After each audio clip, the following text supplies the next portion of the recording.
नमः।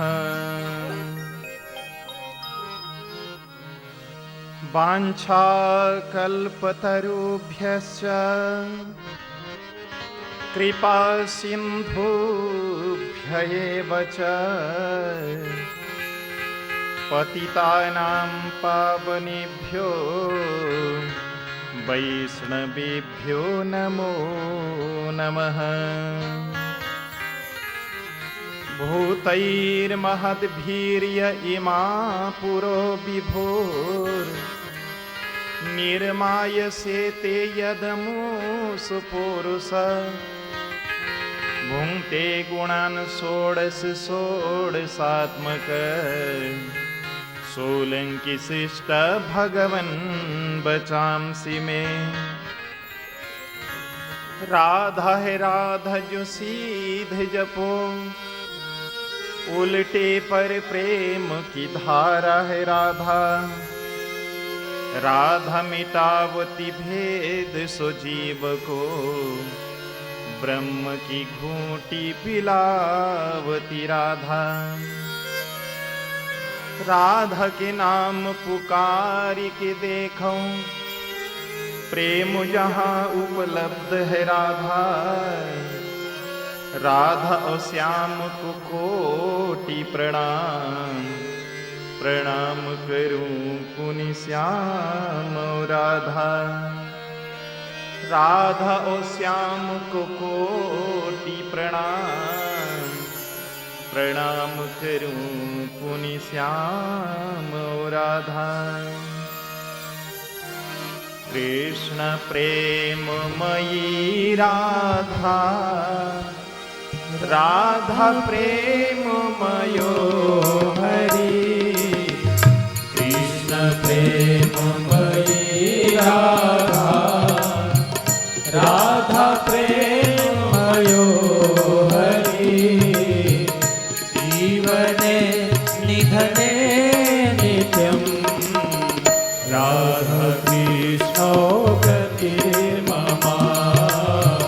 राधा कृष्णो गतिर्मम।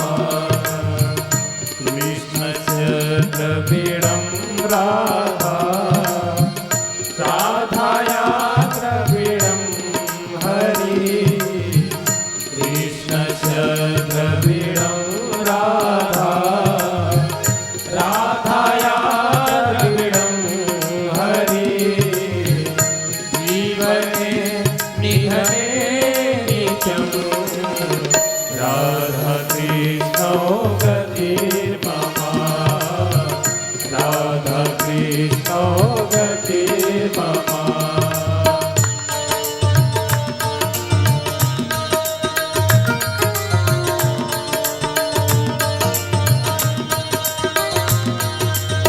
भगवान के दिव्य नामों को भाव से सभी लोग गाएं। आपके हाथ में जो स्तुति पत्रक है ले आए हूं तो उस स्तुति पत्रक पर ये स्तुति लिखी हुई है।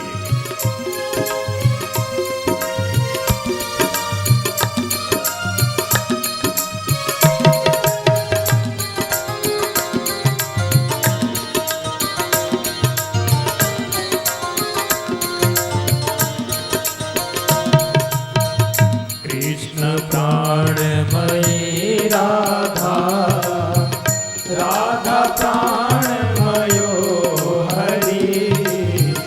कृष्ण प्राण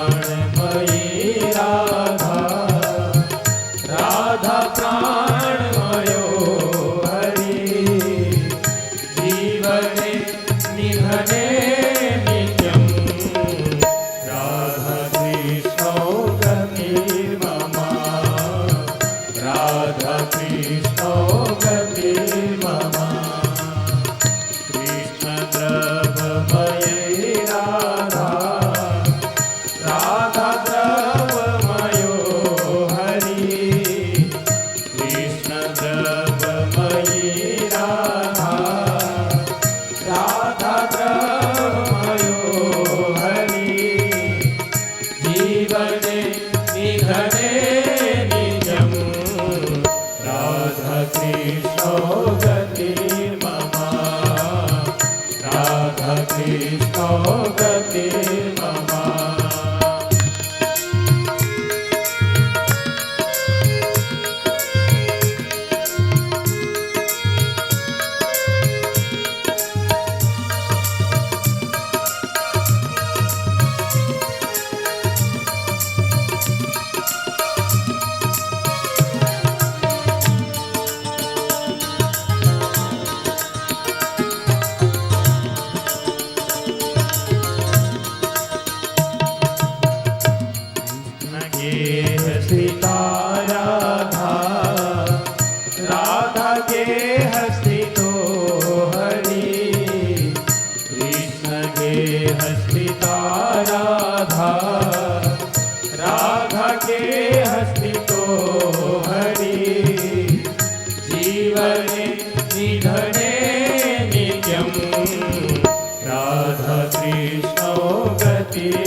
श्रीमद्भागवत भगवान की, सुखदेव भगवान की। नंदनंदन सुललित चरण, गिरिवर धरन, भक्त मनरंजन, ऐसे बालकृष्ण लाल की प्रतिमूर्ति स्वरूपा श्रीमद् भागवती वार्ता। इस कथा में पधारे हुए सभी देवी देवताओं को प्रणाम करते हुए, साधु सज्जन पुरुषों को सादर नमन करते हुए, इस कथा के मुख्य यजमान परिवार के समस्त बंधुजनों को एवं आप सभी बंधुओं को, मातृशक्तियों को सादर जय श्री कृष्ण का प्रणाम करते हुए आइए कथा के तृतीय दिवस में प्रवेश करें। कल के प्रसंग में सुखदेव भगवान परीक्षित महाराज को श्रीमद् भागवत का दिव्य अमृत पिला रहे हैं। कल 3 प्रसंग चल रहा है, 3 संवाद चल रहा है कल। एक तो सुत जी महाराज सौनकादि 88,000 ऋषियों को नैमिषारण्य क्षेत्र में कथा सुना रहे हैं। दूसरा, सुकताल क्षेत्र में सुखदेव भगवान परीक्षित महाराज को कथा सुना रहे हैं। और तीसरा, हरिद्वार के पास गंगा जी के तट पर मैत्रेय ऋषि विदुर ऋषि को यह कथा श्रवण करा रहे हैं। 3 महापुरुषों का यहां पर समागम चल रहा है। विदुर महाराज के सामने मैत्रेय ऋषि बोलते हैं कि जैसे ही सृष्टि प्रारंभ हुआ, मैत्रेय ऋषि विदुर जी को निवेदन करते हुए बोलने लगे, भैया ब्रह्मदेव के आदेश पाकर स्वयंभू मनु और शतरूपा आए हैं पृथ्वी पर सृष्टि विस्तार करने के लिए। उसी समय मैत्रेय ऋषि ने हाथ जोड़ के निवेदन किया, प्रभु आपने ये तो कल बता दिया कि भगवान श्री हरि ने बाराह का अवतार लेकर हिरण्याक्ष को मारा। ये तो आपने कल बताया, लेकिन प्रभु हमको ये आपने नहीं बताया कि ये हिरण्याक्ष कौन था, इसका परिचय तो बताइए। जैसे ही इस प्रकार का प्रश्न किया है विदुर जी महाराज ने मैत्रेय ऋषि के सामने, मैत्रेय ऋषि बोलने लगे, भैया ये जो हिरण्याक्ष था ये कश्यप और दिति का पुत्र था। अब तो हाथ जोड़कर प्रश्न किया है विदुर जी ने, प्रभु ये कश्यप ऋषि ये तो अत्यंत तपस्वी ऋषि थे, इनके घर में इतना बड़ा दानव कैसे पैदा हुआ प्रभु, इसके विषय में हम जानना चाहते हैं। जैसे ही यह प्रश्न किया है विदुर जी महाराज के सामने मैत्रेय ऋषि बोलने लगे कि हे विदुर, कश्यप ऋषि एक बार अपने संध्या करने के लिए ब्रह्म मुहूर्त में संध्या पूजा कर रहे थे। उसी समय दिति महारानी आई हैं।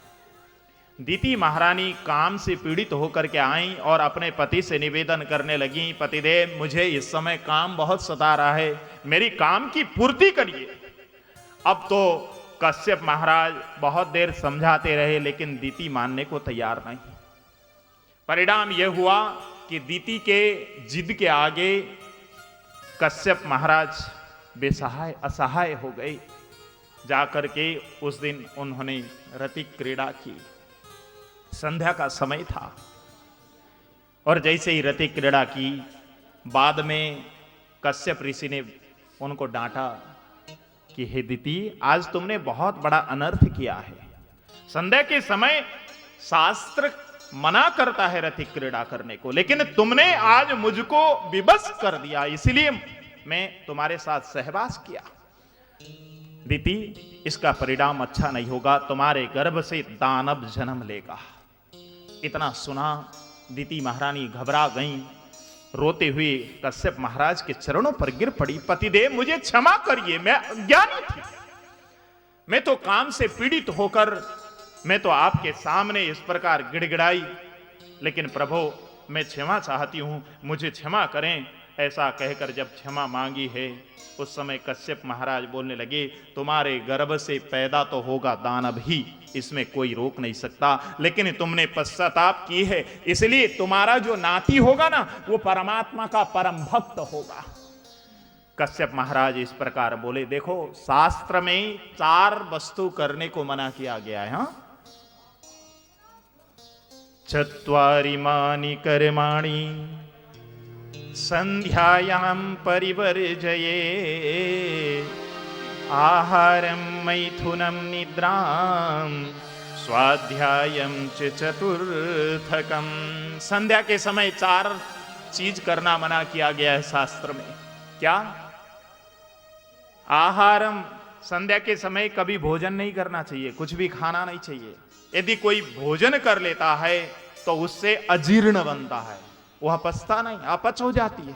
इसलिए संध्या के समय कुछ खाओ मत। आहारम मैथुनम निद्राम, और संध्या के समय कोई मैथुन करता है तो उससे दानव जैसा पुत्र जन्म लेता है, सुपुत्र नहीं पैदा होता, कुपुत्र पैदा होता है। इसलिए संध्या के समय मैथुन करना शास्त्र मना करता है।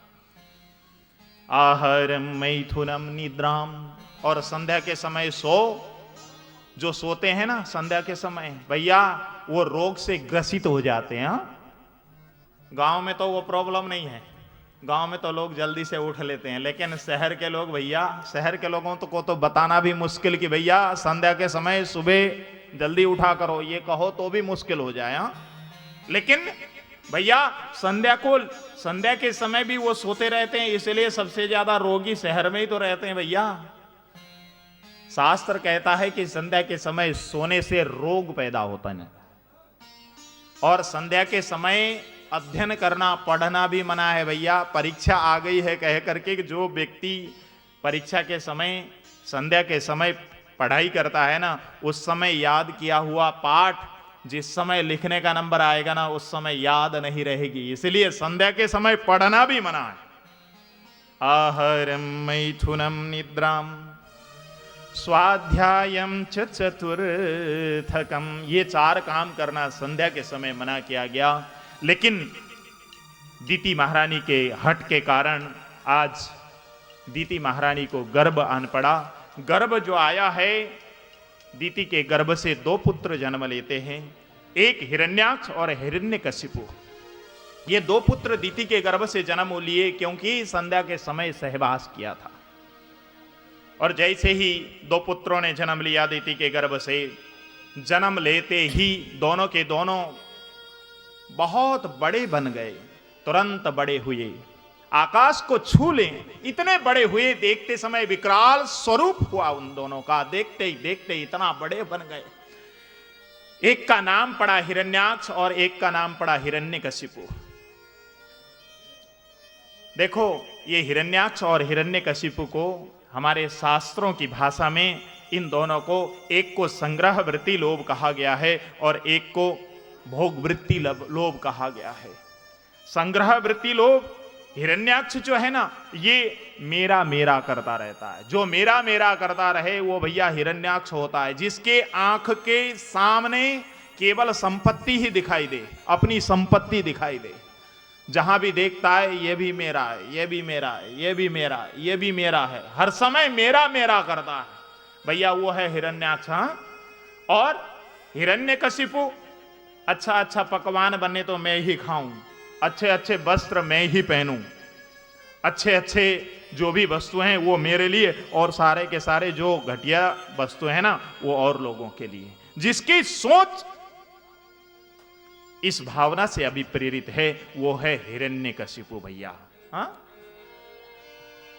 देखो, लोभ पाप का भी बाप है। हाँ, लोभ पाप का भी बाप है। और ये हिरण्याक्ष और हिरण्यकशिपु तो भैया एक संग्रह वृत्ति लोभ है और एक भोग वृत्ति लोभ है। मैं इसमें बहुत समय नहीं लगाऊंगा क्योंकि भैया कथा बहुत आगे पहुंचानी है आज।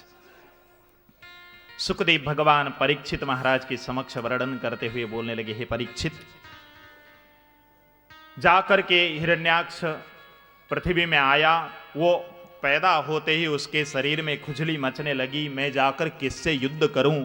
युद्ध करने वाला व्यक्ति ढूंढने लगा। मिले नारद जी महाराज। नारद जी जब मिले तो नारद जी से ही युद्ध करने के लिए ललकारने लगा। नारद जी घबराए, भैया मैं युद्ध नहीं कर सकता, यदि युद्ध करना हो तो चले जाओ, पृथ्वी में बड़े बड़े क्षत्रिय वहां पर हैं, उन क्षत्रियों से जाकर युद्ध करना।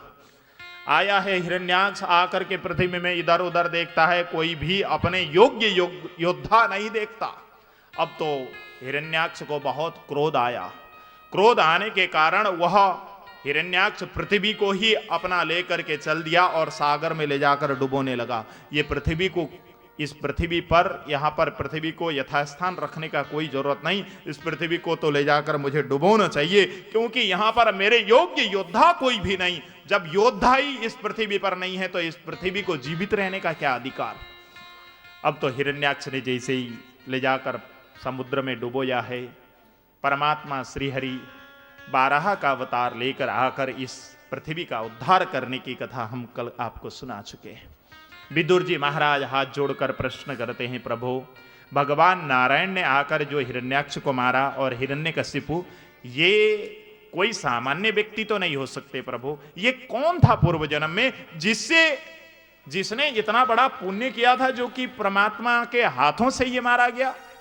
अब तो मैत्रेय ऋषि बोलने लगे, भैया ये जो था ना, ये तो परमात्मा श्री हरि के द्वारपाल जय और विजय थे भैया।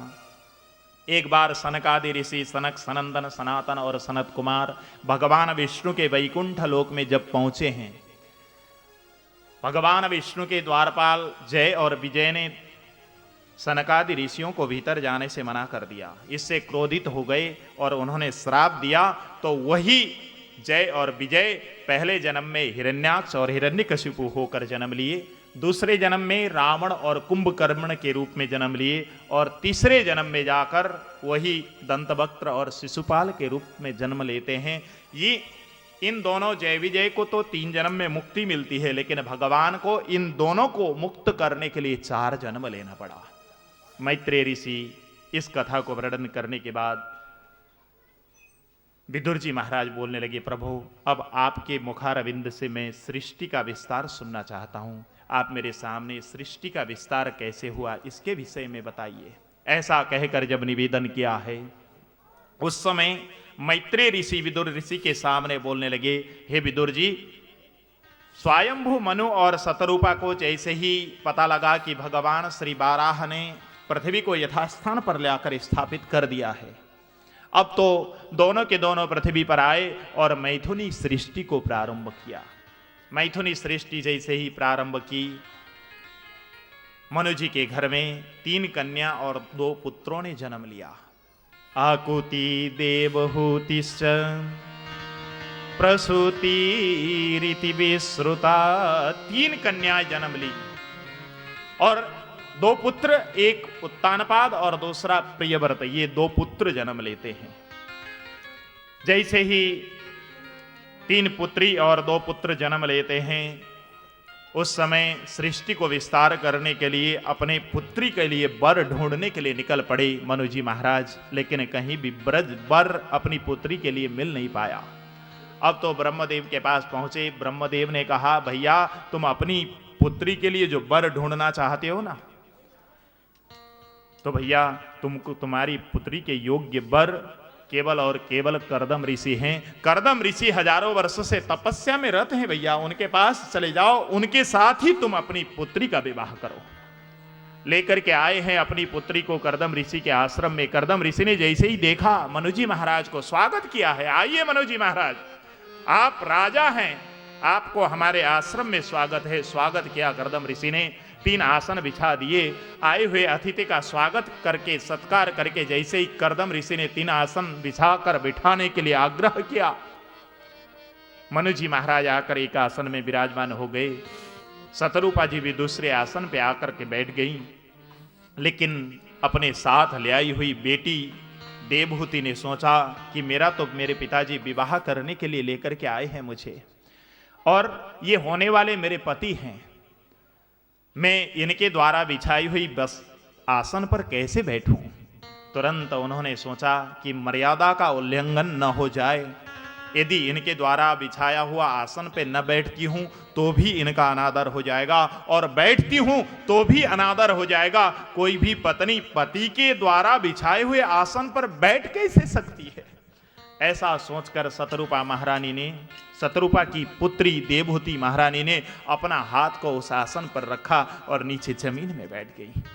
जैसे ही यह दृश्य आज कर्दम ऋषि ने देखा, मन ही मन सोचने लगे, वाह कितनी सुशील कन्या है, धन्य हो कन्या। इस प्रकार सोच ही रहे थे मनु जी महाराज हाथ जोड़कर आज कर्दम ऋषि से बोलने लगे, ऋषिवर, हम आपके सामने में बेटी का विवाह का प्रस्ताव लेकर के आया हूं प्रभु, आप ना मत कर देना। इतना सुनते ही कर्दम ऋषि ने हां कर दी। ठीक है ऋषिवर, ठीक है राजन, आप अपनी पुत्री का विवाह मेरे साथ करना चाहते हैं तो मुझे कोई आपत्ति नहीं, लेकिन एक निवेदन कर दूं आपको, आपकी पुत्री से जब भी मेरे घर में एक पुत्र का जन्म होगा ना, मैं आपकी पुत्री को छोड़कर जंगल में परमात्मा का भजन करने के लिए चला जाऊंगा। यदि आप राजी हो तो अपनी पुत्री का विवाह मेरे साथ कर दें, नहीं तो मैं विवाह नहीं करता। कल्पना करिए, कोई वर के पास माता पिता पहुंचे हों और वह माता पिता के सामने वह वर ऐसा कह दे कि आपकी पुत्री तब तक मेरे साथ रहेगी जब तक इसके गर्भ से संतान पैदा नहीं होगा, संतान पैदा होते ही आपकी पुत्री को मैं छोड़ दूंगा। कोई कह दे तो भैया कोई अपनी पुत्री का विवाह उससे कर देगा? क्यों जी, कर दोगे?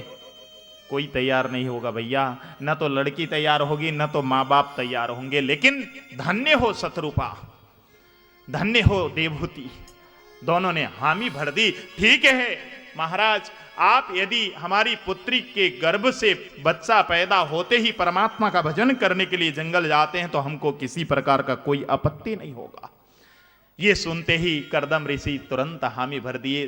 दोनों का विवाह हुआ। जब विवाह हुआ है, सुखदेव भगवान परीक्षित महाराज के समक्ष वर्णन करते हुए बोलते हैं, हे परीक्षित, विवाह होने के बाद बहुत दिन तक शत्रुपा महारानी सेवा करती रहीं, लेकिन विवाह करके घर में पत्नी को लेकर के आते ही कर्दम ऋषि को तो समाधि लग गई। समाधि में बैठ गए कर्दम ऋषि। उनको होश ही नहीं कि मैंने पत्नी विवाह करके लेकर के आया हूं, उनको मालूम नहीं। वो तो परमात्मा के चिंतन में लग गए। जैसे ही हजारों वर्ष के बाद उनकी समाधि टूटी है, देखा अपने आगे एक वृद्धा महिला बैठी। जैसे ही उस वृद्धा को देखा, हाथ जोड़कर प्रश्न किया है कर्दम ऋषि ने, देवी तुम कौन हो? इतना वचन सुनना था। देवहूति महारानी हाथ जोड़कर बिलक पड़ी, पतिदेव मैं आपकी पत्नी, मेरा नाम देवहूति, मैं आपके साथ विवाहित हुई थी। शत्रुपा और मनुजी महाराज मुझे आपके सामने विवाह करके सौंप करके चले गए थे। शत्रुपा और मनु महाराज की पुत्री हूं मैं। इतना सुनना था, कर्दम ऋषि के आंखों से अश्रु टपक पड़े। धन्य हो तपस्वी ऋषि, विवाह करके हजारों वर्ष तक तपस्या में बैठ गए, लेकिन वह देवी भी धन्य हो। प्रत्येक दिन जंगल में जाती, फल तोड़ करके लेकर के आती, पति की सेवा में अर्पित करती, लेकिन पति तो परमात्मा का चिंतन में मग्न है। परमात्मा का चिंतन में मग्न पति की प्रत्येक दिन शत्रुपा सेवा करती। देखो हमारे भारत में ऐसे नारियां कितनी हैं। आप लोगों ने वाचस्पति मिश्र का नाम भी सुना होगा। वाचस्पति मिश्र भामती को विवाह करके लेकर के आ गए। विवाह करके लेकर के आने के बाद 36 वर्ष तक वो ब्रह्मसूत्र पर भाष्य लिखते रहे, लेकिन पत्नी भी है मेरी, होश नहीं उनको।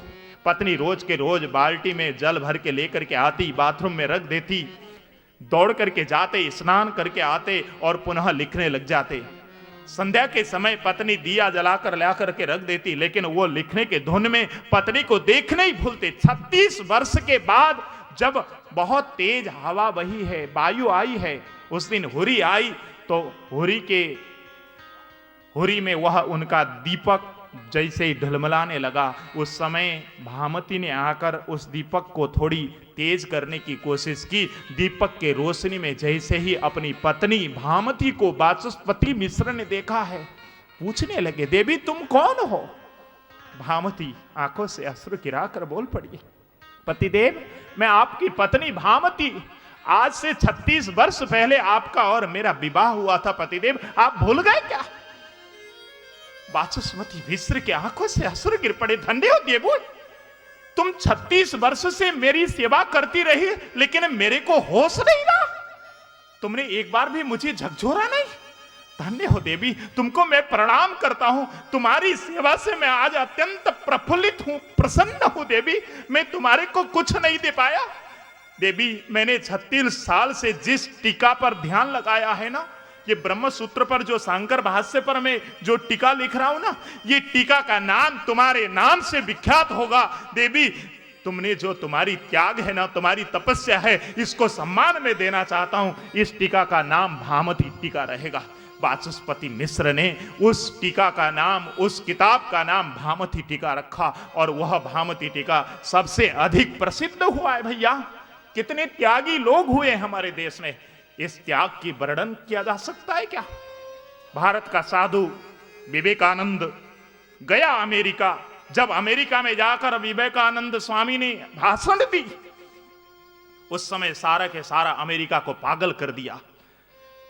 देखो, उस समय जिस समय अमेरिका गए थे विवेकानंद स्वामी, उस समय भारतवर्ष अंग्रेजों का गुलाम था। एक गुलाम देश का साधु पहुंचता है गैरिक वेश में अमेरिका में, जाकर अमेरिकनों को ललकारता है, हमारे भारतवर्ष की संस्कृति को तुम तुच्छ मत समझना, हमारे भारतवर्ष की संस्कृति तो यह है। शून्य से शुरू किया उन्होंने, और ले जाकर जब ब्रह्म सूत्र के अनेक प्रकार के जो भाष्य हैं उनको बहुत सरल भाषा में विवेकानंद स्वामी ने वहां पर प्रस्तुत की। उस समय वहां के जो विद्वान थे वो विवेकानंद को डिगाने के अनेक प्रकार के षड्यंत्र करने लगे। अनेक प्रकार के षड्यंत्र में एक नारी को भेजा गया। एक नारी आई विवेकानंद जी से अकेले मिलने की, उसने गुजारिश की। विवेकानंद स्वामी ने कहा आइए, स्वागत किया, भीतर बुला करके ले गए। कक्ष में जैसे ही पहुंची है, हाथ जोड़कर निवेदन किया है उस नारी ने, विवेकानंद जी आपसे एक निवेदन करने आई हूं। क्या निवेदन करना चाहती हो देवी, करो। वो नारी बोलती है, स्वामी जी मुझे आपसे आप जैसा पुत्र की याचना करने आई हूं। आपसे मुझे आपके जैसे पुत्र की आवश्यकता है, मैं इसलिए आपके पास आई हूं। इतना सुनते ही विवेकानंद स्वामी समझ गए ये नारी क्या चाहती है, समझ गए। विवेकानंद स्वामी बोलते हैं उस समय, देवी मुझे मेरा जैसा तुम पुत्र चाहती हो, यही कहना चाहती हो ना?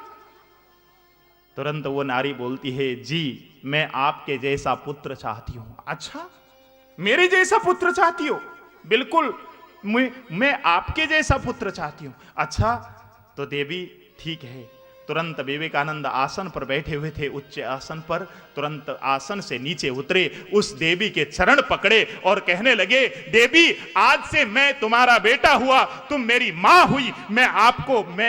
मेरा जैसा तो मैं ही हो सकता हूं। मेरे से तुम जो कहना चाहती हो, मेरे से जो गर्भ रहे उससे, भैया जरूरी नहीं कि मेरे से भोग करने से कोई पुत्र पैदा हो, जरूर ये भी हो सकता है कि पुत्री भी पैदा हो। तुमको तो पुत्र चाहिए था, इसलिए पुत्र मैं ही आज से हुआ। पूरा के पूरा ये है त्याग है भैया, हमारे देश की त्याग है ये। कितना त्यागी हुए हैं इस देश के लोग, बहुत महापुरुष ऐसे हैं भैया। इस भारत का इतिहास, इस राष्ट्र का इतिहास पढ़ो, सारा इतिहास में भारतवर्ष की त्याग भरी पड़ी है भैया। जैसे ही देवहूति मैया को आज इस प्रकार सेवा करते हुए करदम ऋषि ने देखा, आंखों से अश्रु गिर पड़े, बोल पड़े करदम ऋषि, हे देवी तुम्हारी सेवा से आज मैं अत्यंत प्रफुल्लित हुआ हूं।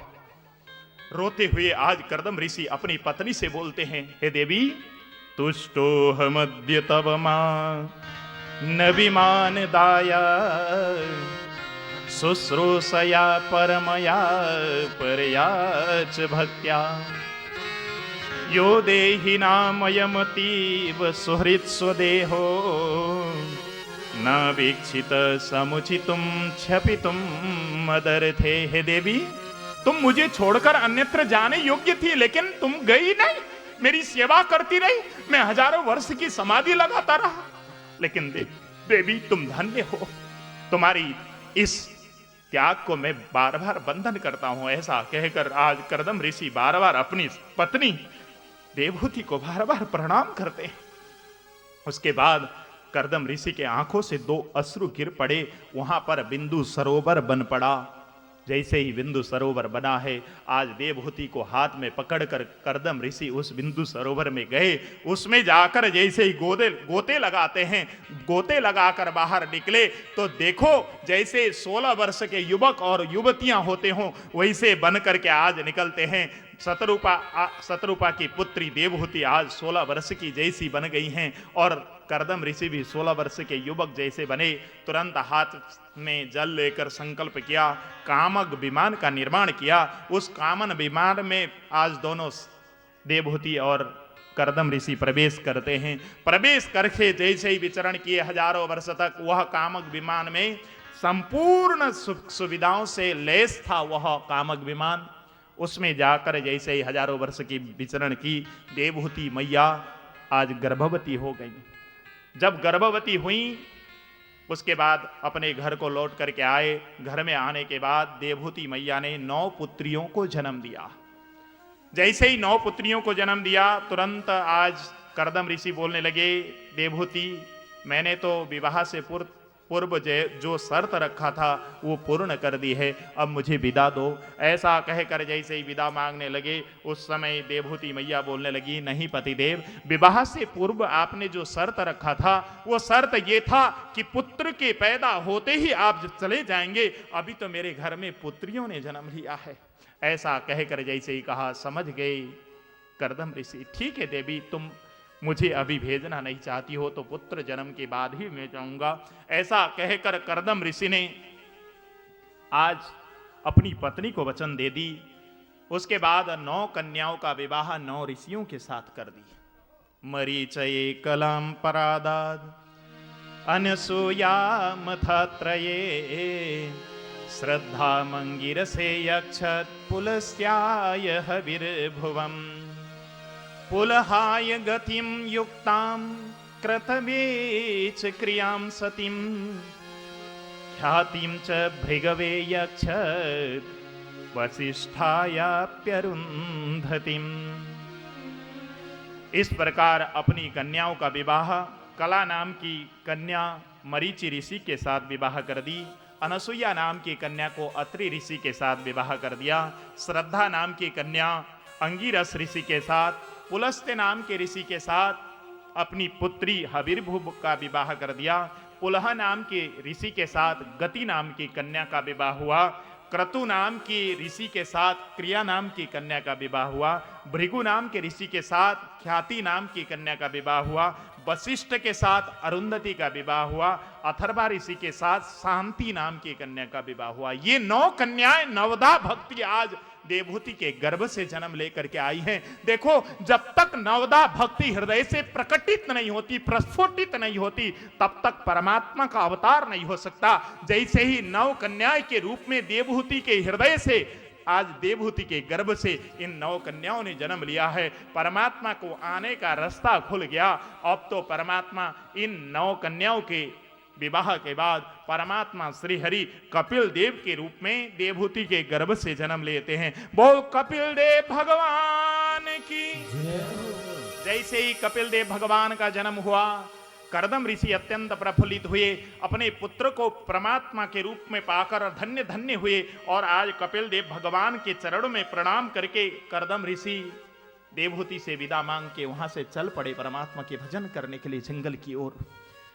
सुखदेव भगवान परीक्षित महाराज के सामने बोलते हैं, हे परीक्षित, पिताजी के चले जाने के बाद कपिल देव भगवान धीरे धीरे अपने घर में बड़े होते हैं। 5 वर्ष की अवस्था जैसे ही हुई कपिल देव भगवान की, उस समय देवहूति मैया आई और कपिल देव भगवान की स्तुति करने लगी। जैसे ही स्तुति करने लगी, कपिल देव भगवान बोलने लगे, माता जी आप क्या कर रही हैं? मैं आपका पुत्र हूं, मेरा इस प्रकार स्तुति मत करिए, आप क्या चाहती हैं बताइए। इस प्रकार जैसे ही कपिल देव भगवान ने प्रश्न किया है, देवहूति मैया बोलने लगी, हे पुत्र, आप पुत्र नहीं, आप तो परम पिता हैं, परम पिता के भी परम पिता हैं। आप तो परम पिता मेरे गर्भ से जन्म लेकर मुझे धन्य किया है प्रभु, लेकिन मैं कुछ ज्ञान आपसे जानना चाहता हूं। ऐसा कहकर आज देवहूति मैया ने अपने पुत्र को प्रणाम करके प्रश्न कर दिया। निर्विण्ण नितराम भूमन न सदिंद्रिय तर्षणा येन संभाव्यमानेन प्रपन्नांधम तम प्रभो। हे प्रभो, ये जो मेरी इंद्रियां हैं ना, ये इंद्रियां हर समय अपने अपने और खींचती जाती हैं। ये जीभ अच्छे अच्छे पकवान चाहता है, ये त्वचा कोमल कोमल स्पर्श चाहता है, ये आंखें सुंदर सुंदर वस्तुएं देखने की इच्छा करती हैं, ये कान सुंदर सुंदर चीज सुनने की इच्छा करती हैं। प्रभो, ये बताइए इन इंद्रियों को निग्रह करने का क्या तरीका है?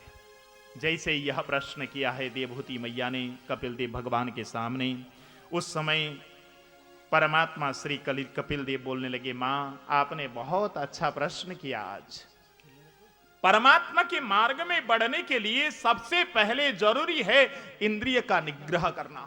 लेकिन मां, परमात्मा के मार्ग में चलने के लिए आपने ये प्रश्न किया है ना, इसलिए मैं आपको एक लाइन से चीजें बताता हूं। ऐसा कहकर कपिल देव भगवान अपनी मां को समझाते हुए बोलने लगे, हे मां, सबसे पहले परमात्मा के मार्ग में जब चलो ना, परमात्मा के मार्ग में चलने से पहले सबसे पहले जितासनो जित श्वासो जित संगो जितेंद्रिय स्थूले भगवतो रूपे मन संधारये धिया। हे मां, सबसे पहले भगवान के मार्ग पर जब चलो तो सबसे पहले आसन जीतना सीखो। जब तक आसन नहीं जीता जा सकता ना, तब तक मां इस परमात्मा के मार्ग में नहीं चला जा सकता। जब आसन जीत जाओ तो फिर आसन जीतने के बाद श्वास को जीतना सीखो।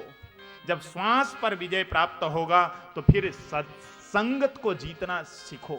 उसके बाद आता है मां, उसके बाद इंद्रिय को जीतो तो परमात्मा के मार्ग पर चलना आसान होता है। आपने पूछा है कि इंद्रिय को कैसे जीता जाए? मां, इंद्रिय को जीतने का एक ही तरीका है, इंद्रिय को विवेक रूपी छड़ी से मारना पड़ेगा, तभी जाकर इंद्रिय को जीता जा सकता है। ऐसा कहकर जैसे ही बोले, देवहूति मैया बोलने लगी, इंद्रिय को कैसे जीता जाए भैया, यही तो मेरा प्रश्न है। अब तो कपिल भगवान अपनी मां के सामने बोलने लगे, मां, इंद्रिय को निग्रह करने का एक ही तरीका है, आपको एक उदाहरण देता हूं। ऐसा कहकर उदाहरण देते हुए बोलने लगे, एक राजा अपनी सवारी लेकर कहीं जा रहे थे। रास्ते में एक बकरा घास चुग रहा था। राजा की सवारी चली गई। शाम के समय राजा वापस जब आए हैं, देखा वह बकरा वहां पर अब भी घास चुग रहा है। राजा ने अपने मंत्री को कहा, मंत्री जी ऐसा करिए, ये बकरा बहुत भूखा है लगता है, क्योंकि इसका पेट सुबह से लेकर अब तक भरा नहीं, ये सुबह भी घास चुग रहा था और अब भी चुग रहा है। ऐसा करो, इसको लेकर के चलो जरा दरबार में इसको खिलाकर जल्दी से इसका पेट भर देंगे।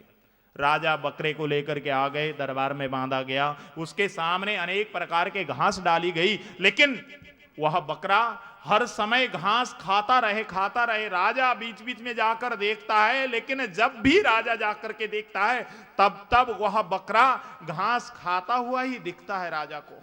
अब तो राजा सोचने लगा, भैया इस बकरे का पेट मैं नहीं भर सकता लगता है। राजा ने अपने प्रजाओं को डिडोड़ा पिटवा दिया कि भैया जो इस बकरे का पेट भरवा कर ला देगा ना, उसको मैं मंत्री बना लूंगा। अब तो एक एक व्यक्ति आकर के बकरे को ले जाने लगे, भैया मंत्री बन जाएं तो अच्छा रहेगा। घर में ले जाते हैं, खूब घास डालते हैं, खूब चने खिलाते हैं, खूब गेहूं खिलाते हैं, और शाम के समय राजा के सामने खड़ा कर देते हैं, राजन इस बकरे का पेट भर गया है, अब आप देख सकते हैं। राजा आता है, थोड़ी सी घास लेकर बकरे के आगे डालता है और देखता है तो वो बकरा घास खाता है। राजा बोलता है, अरे भैया इसका पेट भरा होता तो ये घास थोड़ी ना खाता, इसका पेट नहीं भरा है, जाओ। फटकार लगा करके राजा सबको भेज देता वहां से। ये दृश्य जैसे ही एक संत ने देखा, संत बोले, राजन आज ये बकरे को मैं ले जाऊंगा, इसका पेट मैं भरा के ले आता हूं। ऐसा कहकर संत भगवान उस बकरे को लेकर के गए अपनी कुटिया में, थोड़ी सी घास काट करके लेकर के आए, बकरे के आगे रखा, एक हाथ में सोंटा ली, डंडा लेकर घास के पास बैठ गए संत, और वह बकरा जैसे ही घास खाने के लिए अपना मुंह को उठावे, तुरंत वो संत अपने हाथ का डंडे से वो बकरे के मुंह पर धड़ाक से मारे। अब तो बकरा दिन भर बहुत बार उन संत के हाथों से बहुत बार पिट गया, अब बकरे को लगा कि घास की ओर मैं देखूंगा तो भी मुझे डंडा खाना पड़ेगा। बकरे ने अब घास की ओर देखना ही बंद कर दिया। शाम के समय संत उस बकरे को घसीटते हुए लेकर के आए और राजा के सामने खड़ा कर दिया और राजा को कहने लगे, राजन देख लीजिए आपका बकरा पेट भर गया है आज। राजा ने देखा तो बकरे का बेचारे का पेट और दिन तो भरा रहता था, लेकिन आज तो बिल्कुल खोखला है। तुरंत घास मंगाया राजा ने, घास बकरे के आगे डाली तो बकरा जैसे ही घास की ओर देखता है, संत ने तुरंत डंडा दिखा दिया। डंडा देखते ही वह बकरा उस घास की ओर देखना तो क्या, उधर की ओर से अपनी पीठ कर ली। इतना देखते ही राजा ने संत को मंत्री पद बनाने के लिए तुरंत तैयार हो गए। मंत्री जी बनने के लिए जैसे ही संत तैयार हुए, राजा बोले, मंत्री जी अब आपको मैंने मंत्री बना लिया, लेकिन आप ये बताइए कि बकरे का पेट आपने कैसे भर करके लेकर के आए हैं। अब तो संत भगवान बोलने लगे, राजन ये जो बकरा है ना, बकरे का पेट कभी नहीं भर सकता। हाँ, आपने ऐसा काम जनता को बता रखी है जिसमें सारी जनता परेशान हो गई। बकरा का पेट मैं भर के नहीं लेके आया हूं। बकरे को तो मैंने डंडे मार मार करके उसको ऐसा तरसा दिया है कि घास की ओर देखेगा भी नहीं, ऐसा बना दिया है। इसलिए आपको लगा कि बकरा यदि घास नहीं खाएगा तो उसका पेट भरा हुआ। ये ऐसा नहीं होता। जब जाकर राजा को समझ में आई, कपिल देव भगवान अपनी मां को समझाते हुए बोलने लगे, मां जैसा बकरे का पेट नहीं भरता ना, उसी प्रकार ये शरीर के इंद्रिय का पेट नहीं भरता। ये जीव जो है ना, आज पकवान न खा लेती हूं, कल से नहीं खाऊंगी, ऐसा सोचती है, लेकिन कल मिलता है तो कल छोड़ेगी क्या? नहीं, कल पुनः वही चाट दोबारा खा लेने प्रारंभ करते हैं। और ये कान आज चले जाते हैं रॉक संगीत में, कल से नहीं जाएंगे। लेकिन जिसको आदत पड़ी है भैया, वो रॉक संगीत छोड़ सकता है क्या? नहीं छोड़ सकता। और कोमल स्पर्श, हे मां, ये जो इंद्रिय हैं, ये इंद्रिय तो अपनी ओर हर समय खींचते रहेंगे, लेकिन मां ये इंद्रिय से अपना बचाव कैसे किया जाए? मां उसका तरीका एक ही है।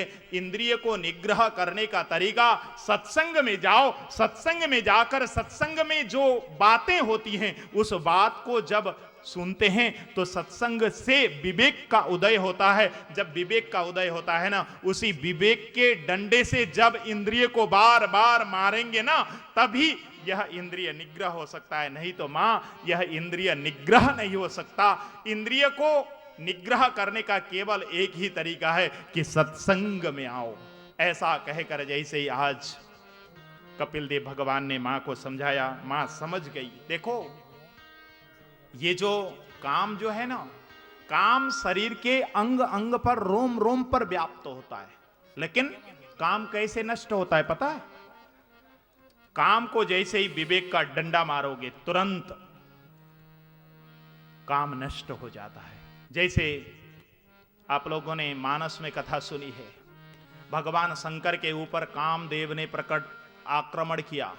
जैसे ही कामदेव ने आक्रमण किया, उस समय गोस्वामी जी ने लिखा है ना, जब शिव तीसर नयन उघारा, जब शिव तीसर नयन उघारा,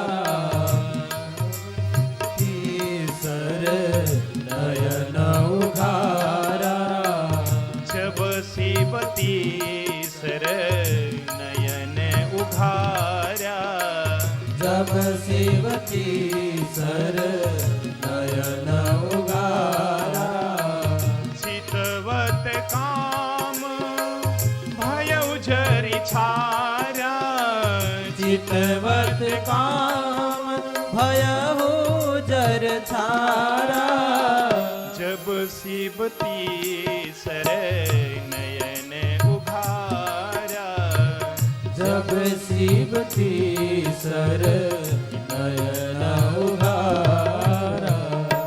जैसे ही भगवान शंकर ने तीसरा नेत्र खोला, देखो तीसरा नेत्र हर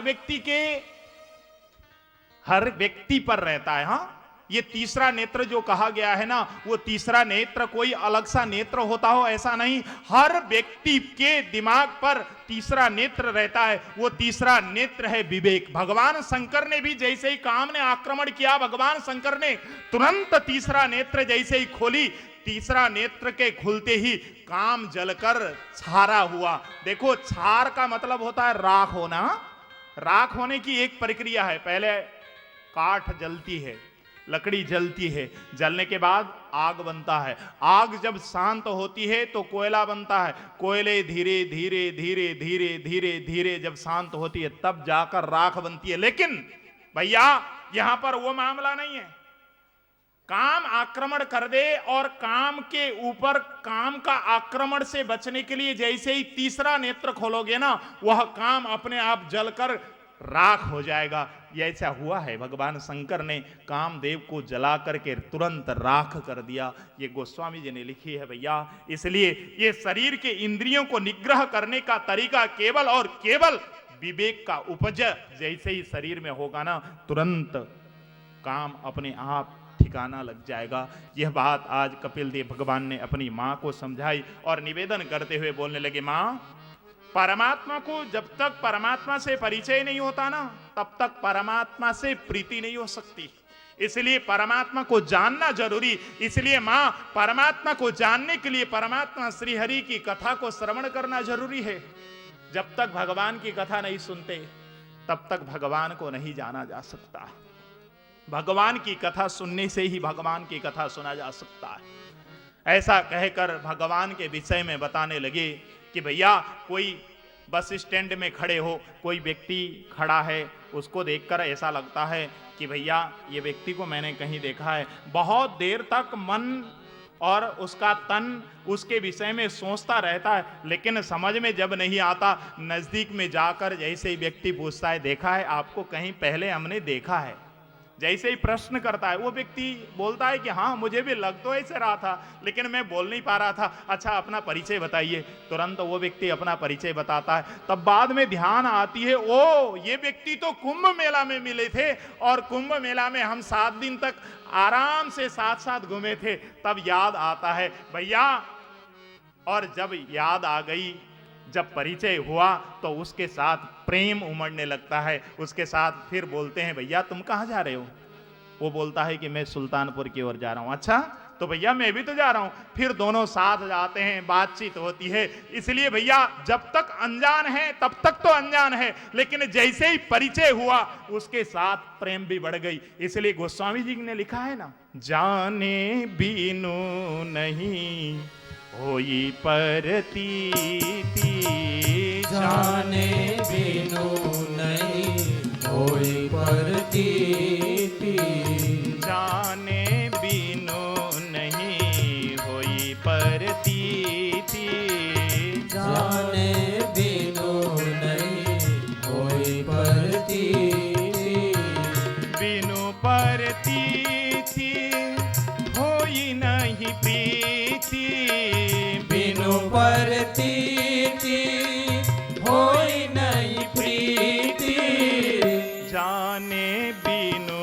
नहीं होई परतीति, जाने बिनु नहीं होई परतीति। इसलिए जानना जरूरी भैया। परमात्मा से परिचय करने का तरीका केवल और केवल सत्संग है, कथा है भैया। इसलिए कथा को सुनो भैया।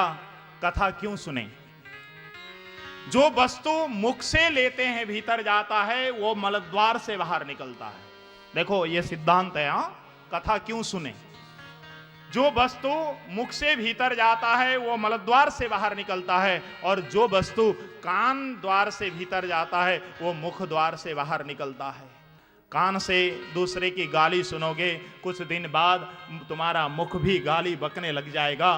कान से दूसरों की निंदा सुनोगे, तुम्हारा मुख भी दूसरों की निंदा करना प्रारंभ कर देगा। कान से दूसरों की बकवास सुनोगे, तुम बकवास करने लग जाओगे। लेकिन कान से भगवान का दिव्य गुणानुवाद को सुनोगे, तुम्हारा मुख भी परमात्मा के दिव्य गुणानुवादों को गाना प्रारंभ कर देगा। इसलिए तुम निर्णय करो, कान से दूसरों की निंदा सुननी है या कान से भगवान की कथा सुननी है। भैया कथा सुनोगे तो भैया तुम्हारे मुख से परमात्मा के विषय में गुणानुवाद, दिव्य कथानुवाद तुम्हारे मुख से निकलेंगे। इसलिए भैया परमात्मा का मुख से नाम उच्चारण हो जाए तो जीवन बेड़ा पार हो जाए। ऐसा कहकर आज कपिल जी महाराज अपनी मां को समझाते हुए बोलने लगे, मां, संतों की संगत लगने से परमात्मा के विषय में जानने की इच्छा होती है, इसलिए सत्संग करना जरूरी है।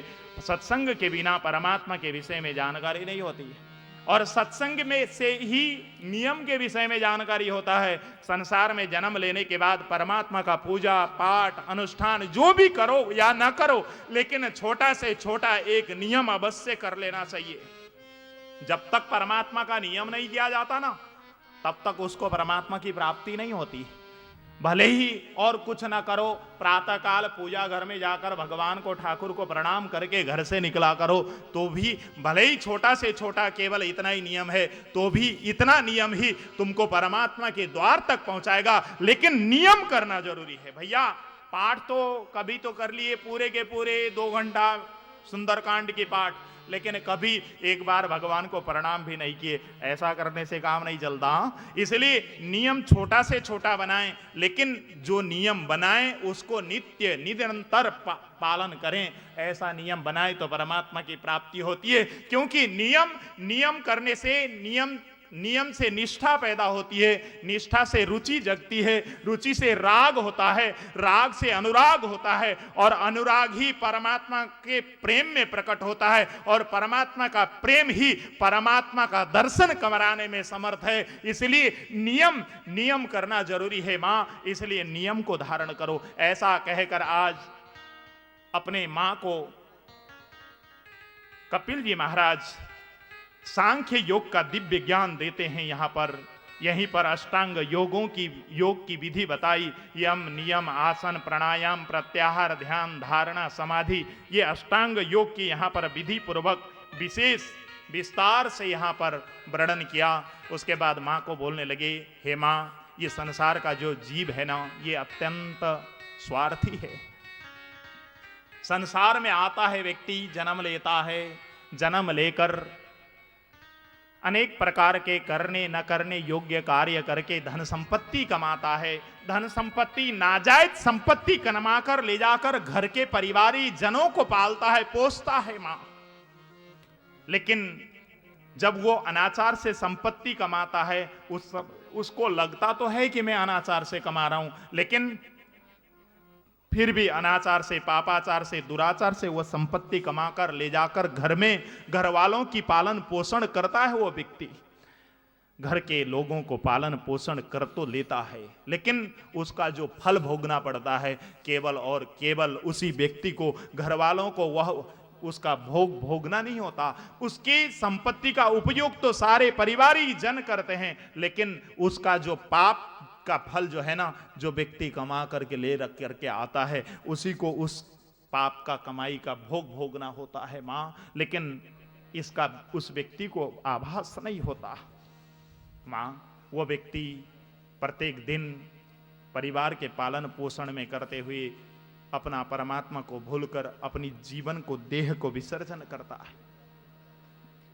फिर जब देह को विसर्जन करता है, 84 लाख योनियों में भटकता है, फिर वापस आकर के किसी गर्भ में बैठता है। गर्भ में बैठने के बाद फिर वही चक्र कटता है, चक्र काटकर फिर मरता है। फिर 84 लाख योनियों में भटकने के बाद मां और पिता के दोनों के संयोग से वो कलल बनकर मां के गर्भ में आ जाता है।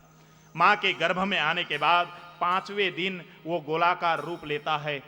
5वें दिन गोलाकार रूप लेने के बाद 10वें दिन वो बेर के दाने के बराबर होता है, और 15वें दिन के दिन मांस पिंड का आकार वह गर्भ में हो जाता है। 1 महीने में उसका सिर निकल आता है मां के गर्भ में, और 2 महीने का होते ही हाथ पैर निकल आते हैं। 3 महीने का जब वह गर्भ मां के पेट में बढ़ता है, उस समय लिंग निर्धारण हो जाता है, और 4थे महीने में उसके पूरे शरीर के अवयव बनते हैं। 5वें महीने में जाकर उसको भूख लगती है, प्यास लगती है। 6ठे महीने में मां के दक्षिण कुक्ष में आकर के बैठ जाता है। 7वें महीने में जाकर उस गर्भ को माँ जब खट्टा और मिर्च खाती है ना, उस समय उसको बहुत पीड़ा होती है, उसको ऐसा लगता है कोई सुई चुभो रहा है। उस समय परमात्मा का याद करने लग जाता है वह व्यक्ति, परमात्मा से हाथ जोड़कर प्रार्थना करता है, परमात्मा मुझे इस नरक से जल्दी मुक्ति दिला, परमात्मा मुझे जल्दी से जल्दी जन्म करा। बिलखने लगता है परमात्मा से। करते करते जब 2 महीने तक परमात्मा से बिलखता है, उस समय परमात्मा उसके ऊपर कृपा करके वह व्यक्ति को वहां से मुक्त करते हैं और मां के गर्भ